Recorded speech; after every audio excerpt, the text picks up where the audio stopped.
So Sager's got a fat clone, or either that. I would not have noticed this if he didn't bring it up himself. I know. Come on, everyone calm down. It's not that funny, but it kind of is. And this is also in connection to really how the State Department is refusing to acknowledge the fact that there are war crimes happening in Gaza and the fact that protesters are being silenced. And there's a massive wave of censorship. So first of all, let me just bring this up here, okay? Because we got to bring up the State Department and Sager's failed clone, all right? We said you're the one that brought it up. I've had it. Hold on. And Saagar says, I've had it with people saying I look like this dude. Insulting, honestly. Right? And here's Saagar's social media post. You know, hey, the guy from Breaking Point. So I'm just going to let you all decide. Do they really look alike? Maybe that's Saagar's failed clone. Type 1 for Kit. You are an awful man. Don't you have any respect? Don't you care? You're so wrong in this. So immature, you awful man. Type 2, hey, kid, I think you're onto something. And your cloning facility is not secure as we thought it was. I wonder how many 2s we'll get in the chat. I wonder. So first, let's go ahead and bring this up here, because before we bring up how the State Department is refusing to acknowledge how protesters are being cracked down on, and the State Department refuses to denounce Netanyahu's calls for crackdown on peaceful protesters. Let's go ahead and first bring up this little thing right here. Now, nothing against the kid, right? Saagar's fat clone won't talk to Max. This is bullshit. So, according to Max Blumenthal right here, just want to pull up this video. The State Department refused to take a question from me today, but they did find time to field one from an actual child who seemed to be delighted by him asking if the U.S. was giving Ukraine enough weapons. To which he says, for the record, it was National Bring Your Child to Work Day in the U.S. He's saying that. Hold on, wait. He said he said Eric Hat's adopted child, but he still will not call on me. So let's find out what exactly this excellent question is. I know we're talking about Gaza right now, but what kind of weapons do they have? Does Ukraine have enough weapons to defend themselves for That's such a great question. Now? That's such a well said, Saagar's clone. Well said, right? That's a great question. Why? Why is that a great question? A great question. I'm so glad you asked that, Calvin. I think your dad missed the daily press briefing yesterday, but that's all right, where we announced this. But we were really happy on the heels. I was watching online. I think we were really happy that on the heels of the National Security Supplemental that President Biden signed, that we were the same day able to announce $1 billion for Ukraine, additional security assistance that included armed military assistance around related to these drawdowns. Some examples of what were part of that package included Stinger anti-aircraft missiles, small arms and additional rounds, high mobility artillery rocket systems, 105. Hold on. God damn it. Why is my audience so brutal? Seriously. It's like that Eric Andrade meme, like, who killed Hannibal? Why is my audience so brutal? Dwayne Vogel writes, high blood sugar, Saagar. Richard Cron says, 3 Slice Saagar says, great question. Folks.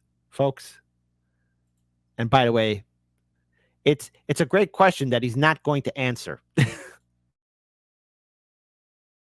5mm artillery. Why is my audience so brutal? Millimeter mortar rounds. All of these things, Calvin, are part of our longstanding effort that has been in place since February of. So, get up and go see the White House counselor. 2022 to continue supporting our Ukrainian partners as they defend themselves against Russia's incursion on their territorial integrity and sovereignty. That wasn't even an answer. And that was supposedly a great question. But hey, let's look at this. Look at this right here. The legendary said Erekat says, asked the State Department to denounce Israel's Prime Minister Netanyahu's calls for a crackdown on peaceful U.S. campus protests as foreign interference. This is embarrassing to that. You clearly do not represent the U.S. people. Resign. Brace yourself for this one, folks. Yesterday, the Israeli Prime Minister called for a crackdown on pro-Palestinian protesters in the United States of America. Do you find this to be a gross, a galling interference in American affairs? I mean, especially from a leader of a country that had just received $26 billion of American taxpayer money. Do you find that to be annoying or in any way, interfering in the affairs of the American public and exercising their right to demonstrate? Well, Said, I will leave it to the Prime Minister's office to offer any clarification on his comments, but I don't believe he called for a crackdown. He literally called for a crackdown. He literally called for a crackdown. Let's be real about the facts, Said, which is that it's not the first time Israel's called for a crackdown, especially when it comes down to online censorship, most notably TikTok and X. Does it come as a surprise as soon as that big old spending bill for Ukraine, Israel, and Taiwan was given the green light that somehow a little sneaky sneak of TikTok ban would happen? Now, to be clear here, TikTok has about a year to divest itself from ByteDance. But it is interesting because many viral videos of the horrific war crimes that are taking place in Gaza are gaining attention. The reason why there's been such a massive pushback by activists and organizers because of the horrific imagery that we see there. Same thing on X.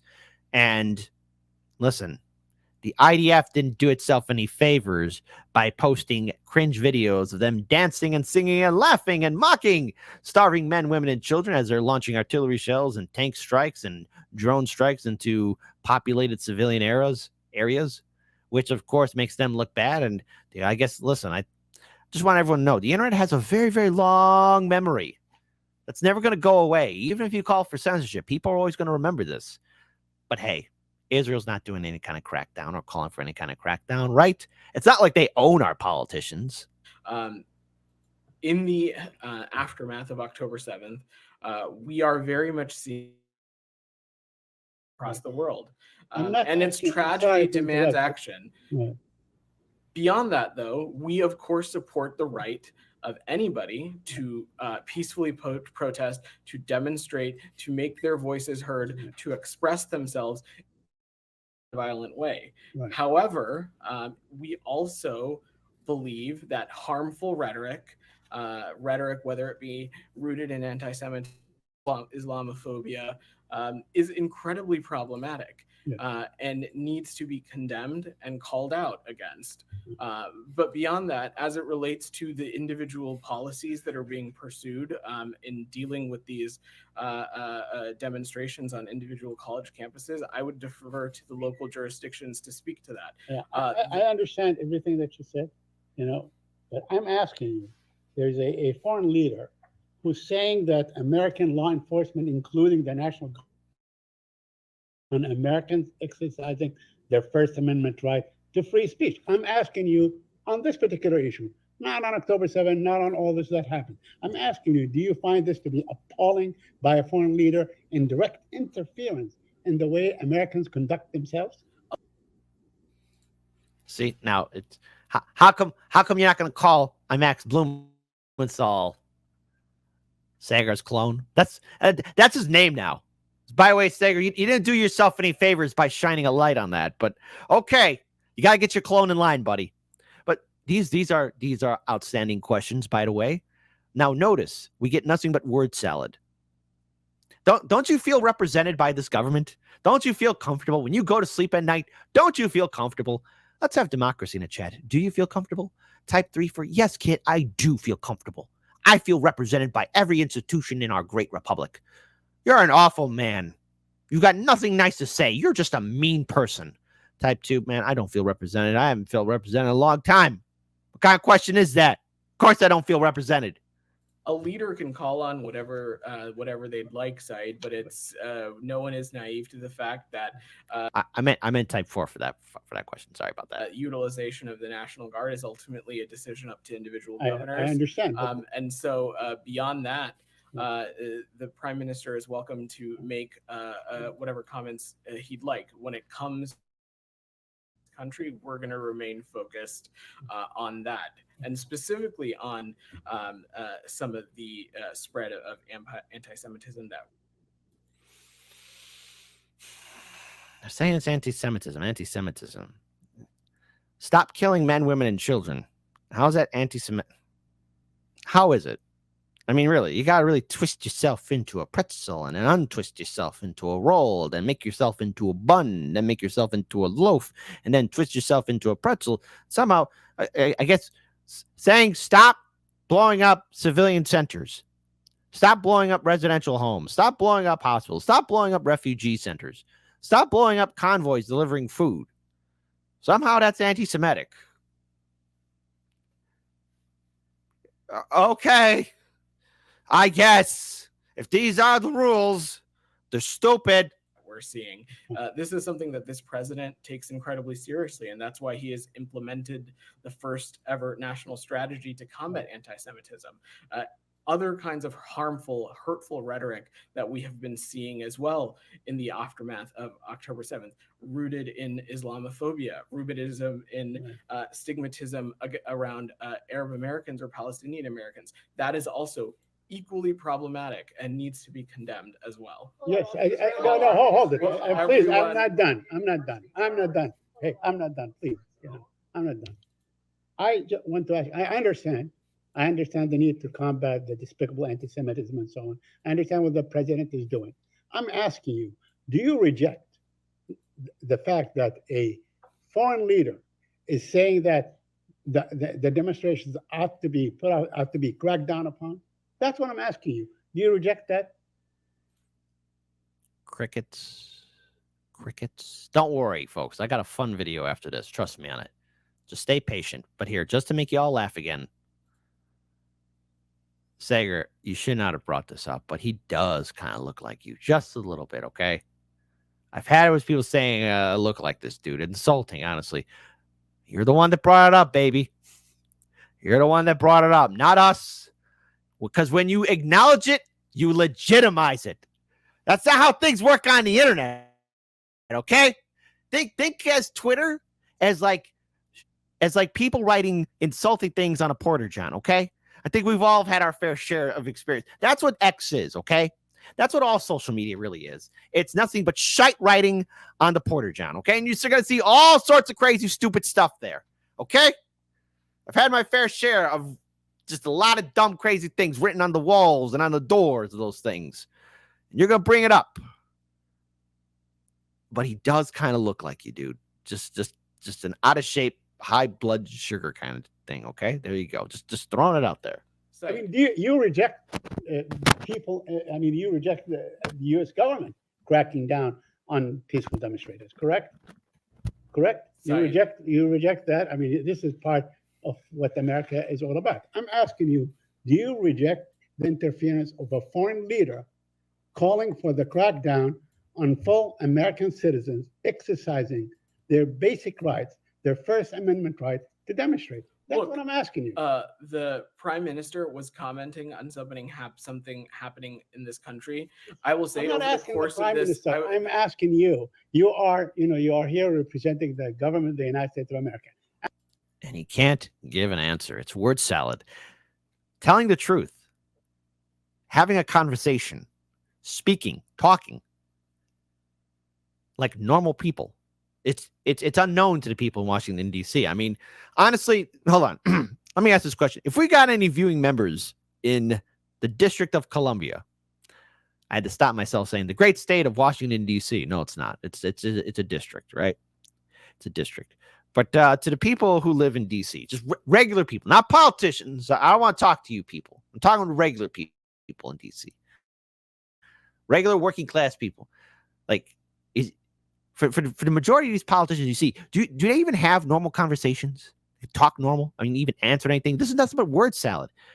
As soon as you go to DC, like you're going to get infected by telling nothing but word salads. I'm asking you as an officer of this government, of this administration, do you reject the interference of a foreign leader saying that you must crack down on Americans exercising their right to demonstrate? It's a very simple question. I wouldn't equate that to interfering, Saeed. It is someone saying something. Ultimately, anybody who has a modicum of basic understanding of how the National Guard and how local law enforcement works, that ultimately, and so we're talking about the National Guard, that is a decision up to individual governments. Just like you all ask me about things that are happening in countries around the world. Right. You ask the secretary, you ask the president about events that are happening in countries around the world.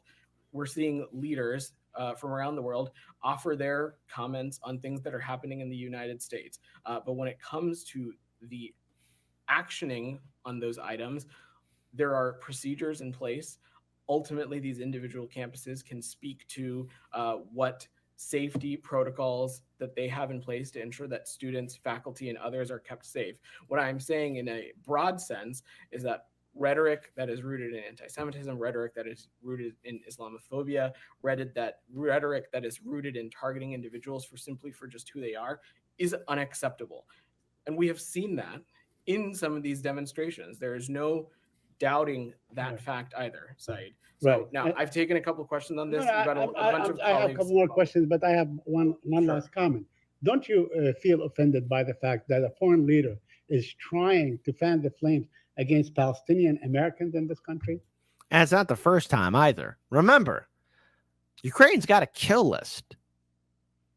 And they want certain people to be censored. Remember that? This administration didn't lift a finger for that too. So I promise y'all something fun. Here is Aaron Mate and Max Blumenthal, two of the most outstanding journalists of our time, acknowledge the fact that Memo to Gaza protests, infiltrators disguising themselves to undermine Palestinian supporters. You're making it way too obvious. Because look, folks, when you have a sitting leader like Netanyahu saying crack down, they're also going to put in agitators into these crowds to instigate stuff. So shout out again to Aaron Mate and Max Blumenthal. They're doing fantastic work. Let's play this video. Never forget the 7th of October. Never forget the 7th of October. Not 5 more times, not 10 more times, not 100 more times, not 1,000 more times, not 10,000 times. That was highly suspect to me. Yeah, I'm sorry. Yes. Listen, being Jewish myself, having been around a lot of Jews in my lifetime, that guy sounds Jewish. He sounds like Jewish. Exactly.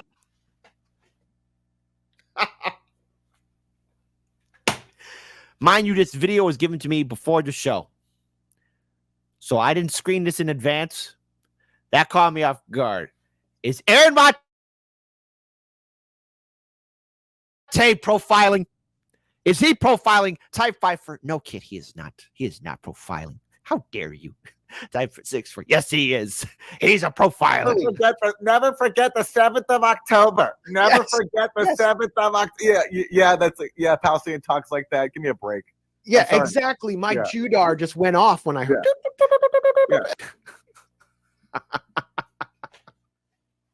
Hold on, we're rewinding that. Come on, Max, Aaron. Keep it family fucking friendly. Highly suspect to me. Yeah, I'm sorry. Listen, being Jewish myself, having been around a lot of Jews in my lifetime, that guy sounds Jewish. He sounds like Jewish. Exactly. Never forget the 7th of October. Never forget the 7th of October. Yeah, Palestinian talks like that. Give me a break. Yeah, exactly. My Judar just went off when I heard. And they're like, they've covered everything, including their eyes. Yeah. Look at that guy. The 7th of October. Who talks like that? Never forget the 7th of October. I can see what's that crazy Zionist wash up in Hollywood? John Lovitz. I could see him saying that. Let's say here. Watch. He's one more totally time. covered. Come on. This guy. It sounds like he's Remember the 7th of October. Never forget the 7th of October. Never forget the 7th of October. Shame on my audience for laughing at these horrific jokes that Max and Aaron are doing. Dwayne Vogel, Aspen Fallen, Mr. Jones. Shame on you all. Shame on all of you people. How dare you? Not 10 more times, not 100 more times, Gotta stop. Tell me you're from the 5 towns Shame of on you, Long Skull. Island without telling me you're from the 5 towns of Yeah. Long Island. I would bet everything I own that those are Jews. And also, never forget. That's also a Yeah. Jewish line. That's what we Boom. say all the time. Never forget. Never forget. So yes, 100%. I would bet anything that those are infiltrators and that they're Jewish. And they probably had a really exciting night. It was probably really fun for them to dress up as Palestinian supporters, put on a keffiyeh. Probably like one of the biggest thrills of their lives, to try to frame anti-genocide activists as being, pro-Hamas. I mean, they were incentivized to do it, or they probably believed in it. So whether the Shirion Collective is a real thing or not, I believe this is definitely happening. Yeah. Hey, look, folks. Look. Listen to me very, very, very, very carefully. A lot of these activists and organizers, you got to be careful. So knowing that our State Department isn't going to do anything, knowing that our State Department is A-OK with protesters being cracked down on and having a foreign leader. But hell, this happened before with Zelensky in Ukraine in regards to anti-war protesters and people calling out like, hey, why don't we have diplomatic resolution? This administration's okay with foreign governments not only saying crack down on dissidents, but do something, whatever you can to censor them. But at least we could still laugh and smile, knowing that even though the world's going crazy, we could still find some humor. You're the one that brought it up, Saagar. Hey, it's Fat Saagar. I saw people in the live stream chat doing talking about Fat Albert. Hey, it's Fat Saagar. Oh, the whole world's going crazy. The ship is sinking, and there's nothing we can do about it. I, for one, am ever hopeful that eventually there will be peace. But knowing how inept our government is, knowing how stupid it is, the war will be ongoing, and our media is going to be indifferent to it. This election cycle is only going to intensify, and knowing that these protests are not going to stop, and yes, we will be covering it later on the show, I only can wonder what lies in store for Chicago between August 19th to the 22nd when the DNC convention comes here to the city. We shall see.